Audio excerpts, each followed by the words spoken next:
கர்த்தருடைய பரிசுத்தமான நாமம் மகிமைப்படுவதாக. ஆசீர்வாதமான ஒரு நல்ல காலவேளையிலையும்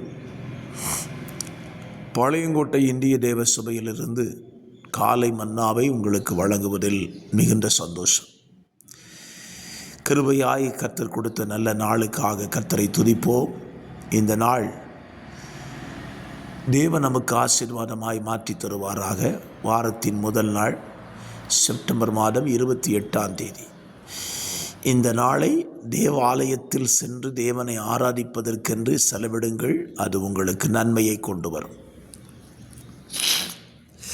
இந்த காலை தியானத்திற்காக 1 சாமுவேல் 15ஆம் அதிகாரத்தை இன்றைக்கு வாசித்து தியானியுங்கள். கர்த்தர் உங்களோடு கூட பேசுவார்.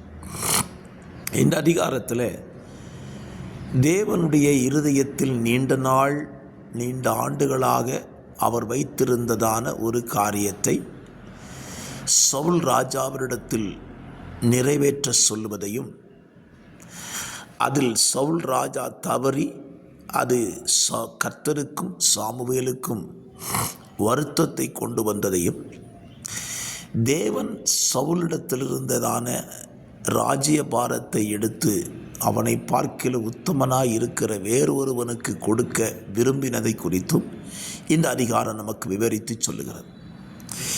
இந்த காலை தியானத்திற்காக ஆண்டவர் சவுலிடத்தில் சொன்ன ஒரு வார்த்தையை நான் உங்களுக்கு வாசிக்கிறேன்.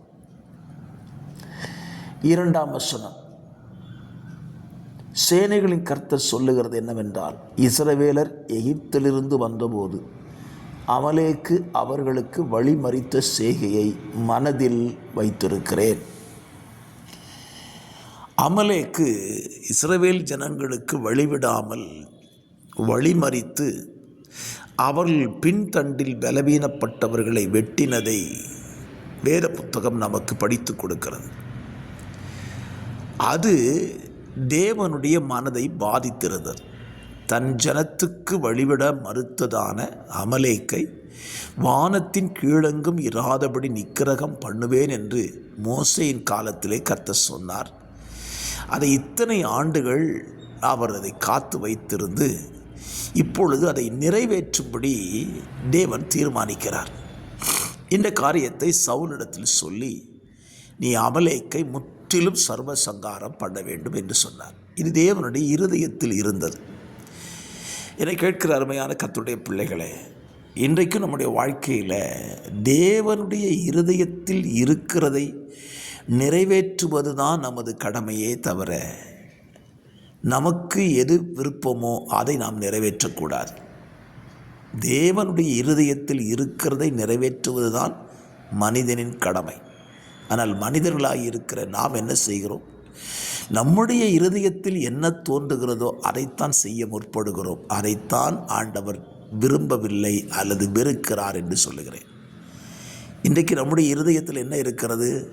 ஆலயத்துக்கு செல்லாமல் இருக்கலாம், விசேஷ வீடுகளுக்கு சென்று விடலாம், அல்லது வீட்டில் இன்றைக்கு ஒரு நாள் தானே விடுமுறை, படுத்து தூங்கி விடலாம் என்றெல்லாம் நம்முடைய இருதயம் சொல்லும். தேவன் என்ன சொல்லுகிறார்?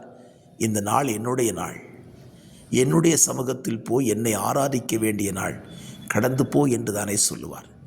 அப்போ அவர் சொல்கிறதை நிறைவேற்றத்துக்கு தானே தேவன் நமக்கு ரட்சிப்பை கொடுத்தார், பரிசுத்த ஆவியை கொடுத்தார், பரிசுத்த வேதத்தை கொடுத்திருக்கிறார்.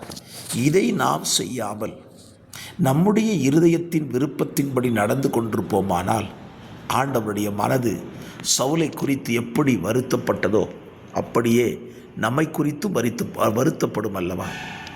ஆகவே இந்த காலவெளியிலே ஒரு நல்ல தீர்மானம் எடுங்கள். என்னுடைய விருப்பத்தின்படி நான் வாழாமல் தேவனுடைய இருதயத்தில் என்ன இருக்கிறதோ அதை நான் செய்வேன் என்று நீங்கள் ஆண்டவருக்குள்ளே ஒரு தீர்மானம் எடுத்து அதை இன்றைக்கே செயல்படுத்துங்கள். அப்பொழுது தேவனும் சந்தோஷப்படுவார், உங்களுக்கும் சந்தோஷம் உண்டாயிருக்கும். ஜெபிக்கலாம். பரிசுத்த பிதாவே, இந்த நல்ல காலவெளியிலே தந்த நல்ல சிந்தையின்படி எங்களுக்கு பிரியமானதை நாங்கள் செய்யாமல் உமக்கு பிரியமானதை செஞ்சு உம்மை சந்தோஷப்படுத்த கிருபை தாரும். வார்த்தைகளை கேட்கிற பிள்ளைகளை ஆசீர்வதி. இயேசுவின் நாமத்தில் பிதாவே, ஆமென், ஆமென்.